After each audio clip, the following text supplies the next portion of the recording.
रात के अंधेरे में जब पूरा शहर नींद के आगोश में था, तब अनायास ही एक महिला, प्रिया, अपने घर की बालकनी में खड़ी थी। ठंडी हवा के झोंके और सन्नाटा उसके कानों में अजीब सी सरसराहट पैदा कर रहे थे। वह सोच में डूबी हुई थी, लेकिन तभी उसके फोन पर एक अनजान नंबर से कॉल आया। क्या तुमने दरवाजा बंद किया? एक ठंडी और गूंजती हुई आवाज ने पूछा। प्रिया ने घबराकर दरवाजे की ओर देखा। दरवाजा बंद था, लेकिन आवाज के डर ने उसके हाथ पांव सुन्न कर दिए। तुम कौन हो? उसने कांपती आवाज में पूछा। मैं वही हूं जो तुम्हारे पीछे खड़ा है। प्रिया ने झट से पीछे मुड़कर देखा, लेकिन वहां कोई नहीं था।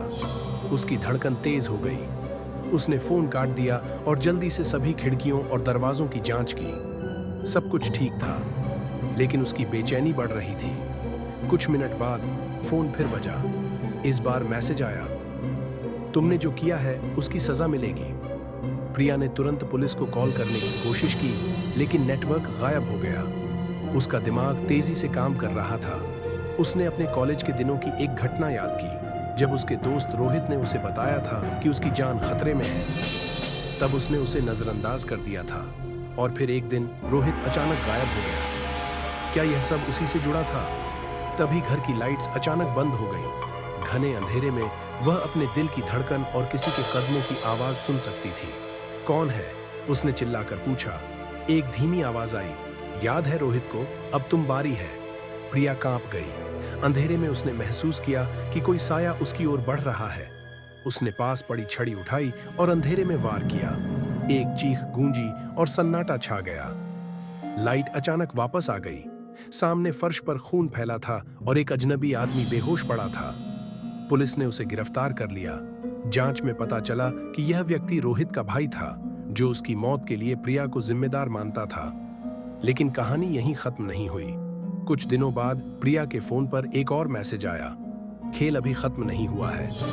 क्या वह वाकई सुरक्षित थी, या कोई और साया उसकी जिंदगी में आने वाला था? मैसेज पढ़कर प्रिया की नींद उड़ गई। वह अब पूरी तरह डर के साए में जी रही थी। हर परछाई में उसे खतरा दिखने लगा था। उसने पुलिस से मदद मांगी, लेकिन उन्हें कोई ठोस सुराग नहीं मिला। कुछ दिनों बाद प्रिया को उसके घर के पास एक पुरानी गली में एक अनजान चिट्ठी मिली। चिट्ठी पर लिखा था, अगर सच्चाई जाननी है तो रात 12 बजे उस पुराने चर्च में आओ जहां से सब शुरू हुआ था। प्रिया ने हिम्मत जुटाई और तय किया कि अब वह डर कर नहीं, बल्कि सच्चाई का सामना करके इस खेल को खत्म करेगी। रात के ठीक 12 बजे वह पुराने चर्च पहुंची। यह जगह पूरी तरह सुनसान और खंडहर में बदल चुकी थी। अंदर घुसते ही उसे हल्की फुसफुसाहट सुनाई दी। तुम्हें यहां नहीं आना चाहिए था, एक आवाज गूंजी। चर्च के बीचों बीच एक टेबल रखी थी, जिस पर कई तस्वीरें और कागजात फैले थे। उसने देखा कि ये तस्वीरें उसके कॉलेज के दोस्तों की थीं। हर तस्वीर पर लाल स्याही से क्रॉस बना हुआ था। तभी उसके पीछे दरवाजा जोर से बंद हुआ। उसने पीछे मुड़कर देखा तो एक आदमी काले कपड़ों में खड़ा था। उसकी आंखों में एक अजीब सी नफरत थी। तुम आखिर कौन हो? प्रिया ने चिल्लाकर पूछा।